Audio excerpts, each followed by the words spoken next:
When there is a dysbiosis of bacteria in the large intestine, there is a wide variety of toxins produced. Pathogenic bacteria produce waste products, exotoxins. These are substances like alcohol, formaldehyde, phenols, scattals. These substances can inflame the intestinal lining. And if pathogenic bacteria are able to proliferate and travel into the lower portion of the small intestine or even into the duodenum, then this inflammation is going to contribute to damage to the small intestine as well as the large intestine. Initially, the response of the body is to produce excess mucus. It's a protection mechanism. It starts to coat the lining of the large intestine and potentially the small intestine.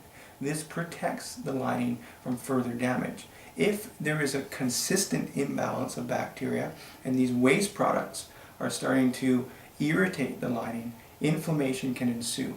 And once inflammation starts to occur, then porous bowel syndrome can develop. This is where holes start to breach into the lining of the intestinal tract. If this occurs in the small intestine, you have what's considered leaky gut syndrome.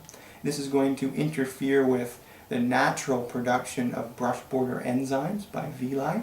So you're going to have an impairment of breaking down specific polysaccharides, such as the inability to break down lactose, because you can't produce adequate lactase, or an inability to break down maltose, which is in basic carbohydrates.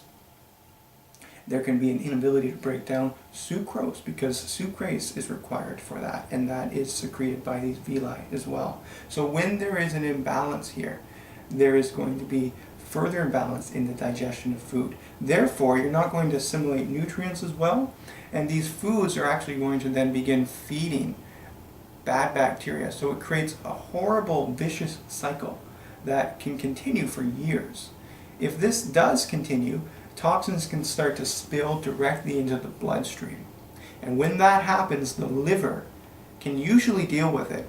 But if it's burdened by other lifestyle factors such as excessive alcohol consumption, even a disease like hepatitis C, then problems can start to arise in the circulatory system, increasing free radical damage, therefore a higher rate of arteriosclerosis or hardened arteries, heart disease, as well as a wide variety of skin disorders ranging from eczema, psoriasis, even acne.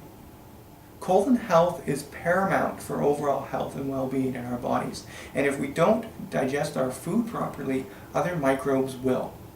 When this happens, there is a host of bacteria that start to secrete toxins. And this leads to denatured health and impaired well-being. Thank you very much.